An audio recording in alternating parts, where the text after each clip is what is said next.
Hello and welcome to Only Stupid Answers. My name is Sam Basher. I'm DJ Wooldridge. Today we're talking about A Beautiful Day in the Neighborhood. We should have worn our ties. Oh my goodness. And I am going to give, quick shout out Yeah. to Columbia, TriStar, Sony. They invited us to an amazing screening of this film. Doesn't affect the way we think about this movie, by the way, but they did give us a tie that is... It did affect my feelings coming out of traffic. I was real grumpy coming out of traffic. And then I went in there and I was like, you know what? I feel better now. Yeah, we were like 5 minutes... We were far too late than we normally are, but we got a tie that is blue with little red trolleys on it, like from the new show, and also some lotion, also in a tote bag. And the film was introduced by an a cappella group that sang "A Beautiful Day in the Neighborhood." Yes, and they were stellar, and they were wearing the Mr. Rogers sweaters, so that was really cool. And the film was introduced by Joan Rogers herself. She didn't walk out to the screen; they recorded the thing, and it was very sweet. She talked about how Tom Hanks she felt was the perfect person to play her late husband. Agreed. Yeah, man. Cried a lot in this movie. But before we do that, little business up top, let's go ahead and read the synopsis. Can you guess what this movie is about? Based on the true story of the real-life friendship between Fred Rogers and journalist Tom Junod. This, of course, stars Tom Hanks, Matthew Rhys, Susan Watson, Chris Cooper, and Enrico Colantoni. And what's the name of Matthew Rhys' character? Because it's different than... Lloyd. Yeah. Lloyd. And this is directed by Marielle Heller, who did Can You Ever Forgive Me, which was Melissa McCarthy's more dramatic role from last year that was nominated for a million things. So it was very cool to see her direct again. And I think she did an amazing job with this movie. DJ. And on Rotten Tomatoes, it has a 96%. And the critics' consensus is much like the beloved TV personality that inspired it, A Beautiful Day in the Neighborhood offers a powerfully affecting message about acceptance and understanding. I agree with that. Man, their consensuses are concise. And usually pretty on point. Consensus. Pretty good at being a consensus. Yeah. So how much did you love Mr. Rogers, or did you have no opinion on Mr. Rogers going into this movie? I'm going to be honest. I could never sit through Mr. Rogers as a kid. I always thought it was, honestly, 100%. I thought it was a little boring. I couldn't, I don't know. I couldn't, it just wasn't for me. However, watching the movie, I do get the appeal. How about you? Loved him as a kid. They, my parents loved him too. They loved, that was like a show that they actually liked. How long was it on the air? It was on in the 70s, and then he came back in the 90s. Yeah. From what we've learned in this movie, apologies for not having the exact dates, but he was doing it for a very long time. Yeah. So much so that the adults in the movie watched them as a kid, and now he's back on the air again. So he had stopped when he was a parent, basically, during the formative years for his kids. So this movie, I think, from start to finish for me, is basically the perfect way to tell this specific story. I don't think there's really a better way, and I loved the way that Marielle and the production team brought together this story because it's following the journalist. Yeah. Fred Rogers is kind of feels like an outside force that we're just kind of observing as much as we can. Honestly, he's a lot like God and Bruce Almighty. That's a very good equivalency. Yeah. And I really adore Tom Hanks' performance as Fred Rogers. I think that's the biggest positive for me in this movie. I didn't know how much Mr. Rogers meant to me, but as soon as Tom Hanks walked on screen and you saw him do the performance, I got choked up or I got teary-eyed, and I was like, what's happening? And there was a certain point where I was like, get it together.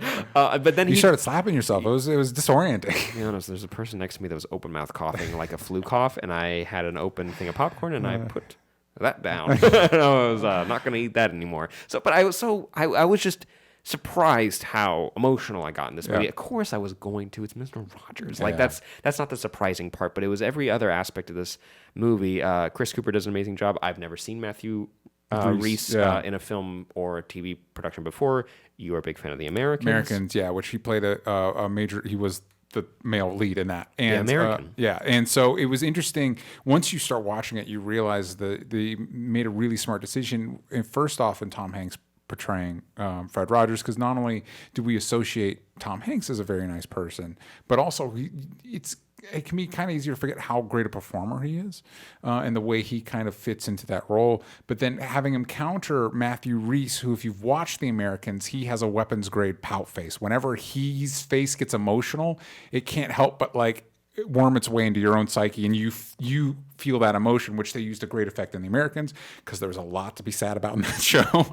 But here, so you have Tom Hanks being very paternal and very warm, and then you have Matthew Rhys's reaction. So you almost can't, as an audience member, you can't help. I couldn't help but also get emotional. It was a really smart way to execute that. And also, I think those are the highlights of the movie, those interactions, to the point where there's a point near the third act where kind of Fred Rogers vanishes and they get into the nitty gritty of Lloyd's life, and it kind of slows the movie down. That's where I started kind of tuning out a little bit. Because that's the beating heart of the movie is these two characters' interactions and conversations with each other. And I'm going to be kind of zeroing in on Tom Hanks as we talk about this movie, because they do a good job showing Mr. Rogers as a human being. Yeah. You do get to see him shoot episodes, and they're even recreating specific episodes, which I really appreciate. And you can see him trying to be a good person and be understanding, and you can see that Lloyd's character as a journalist is exposing people, like the darker side of certain. He's an investigative journalist. He's going to be finding skeletons in closets. So when he's supposed to be covering Mr. Rogers, everyone's just write a paragraph and then stop. We don't need more. We don't need you uncovering anything. It's writing about heroes, and that's it. And clearly, he is not beloved at where he works, but he does do a good job. So, and also he's a good foil where, like, a big part of the selling point of this movie is looking at the positivity of Mr. Rogers and how he taught acceptance and tolerance and understanding and trying to apply it to things that are happening today.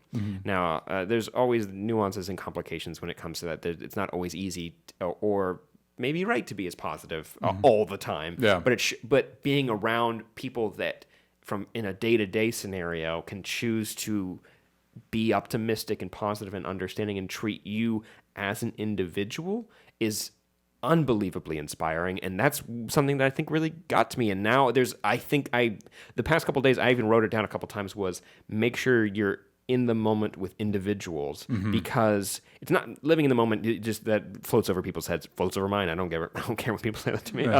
But when they say be there for the person that you're talking with and make them know that you are listening to them, I get unbelievably insecure when I can see people tuning out, and I know I do it too. I know it happens, but I'm actively now trying to be there for people more, and there are lessons like that that Tom Hanks as Mr. Rogers is able to teach.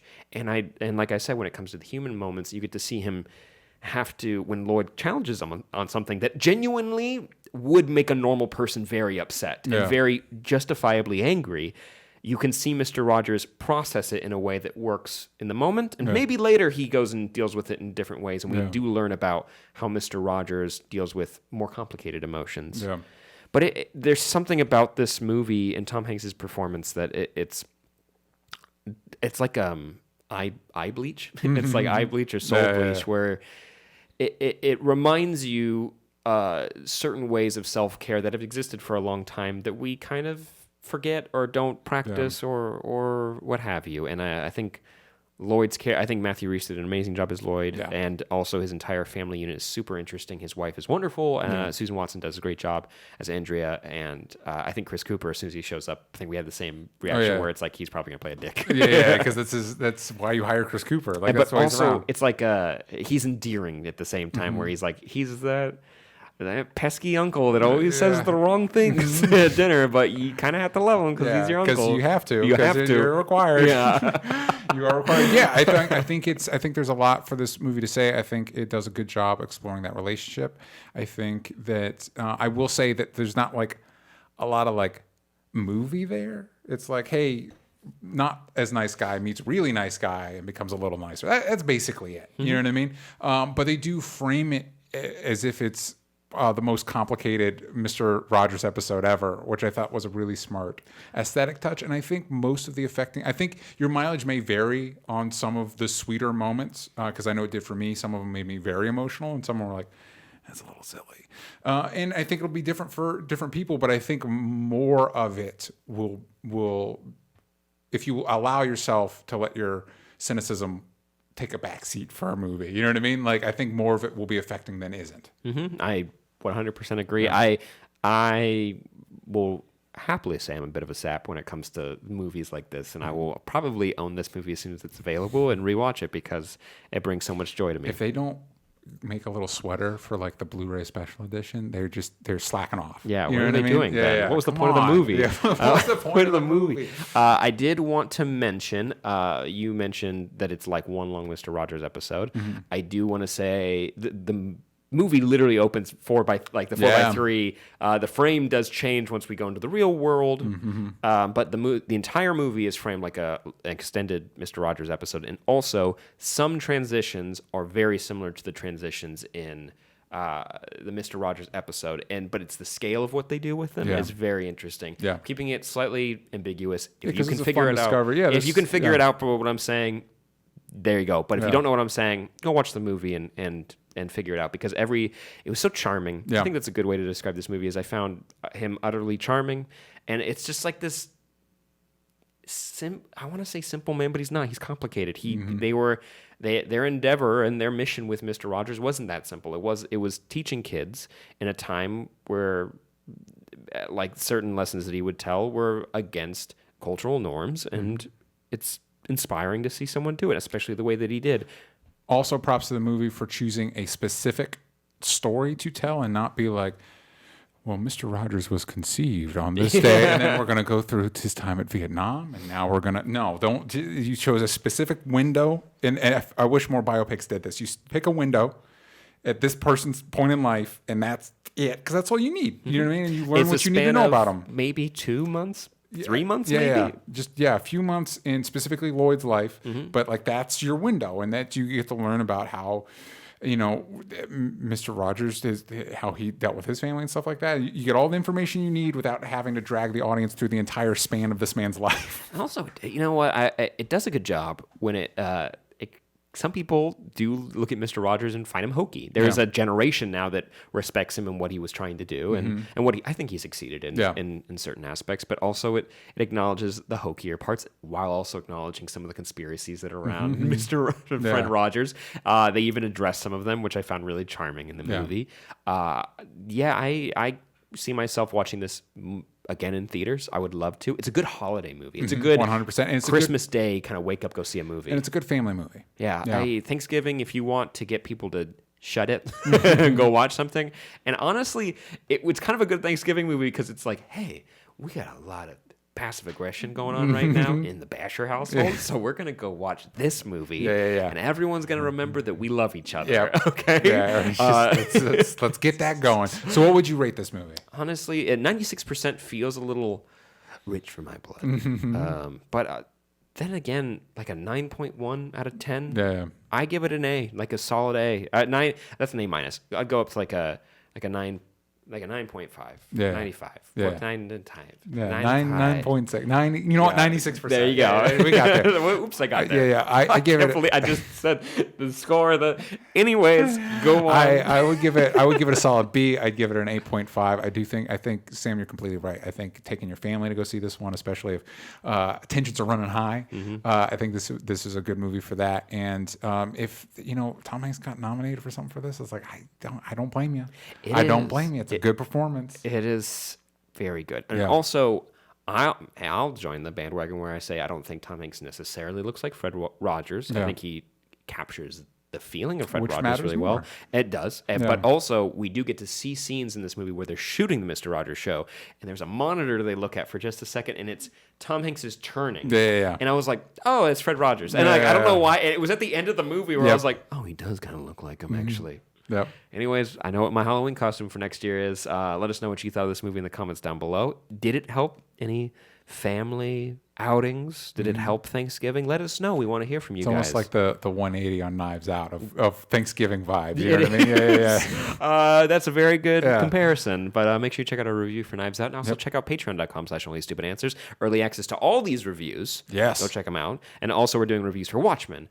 Maybe Rick and Morty. Mandalorian. Titans. Other things. Yeah. Don't miss out. Harley Quinn, stay tuned. There you go. Oh, so excited to talk about that. Make sure you watch, subscribe, like. Bye.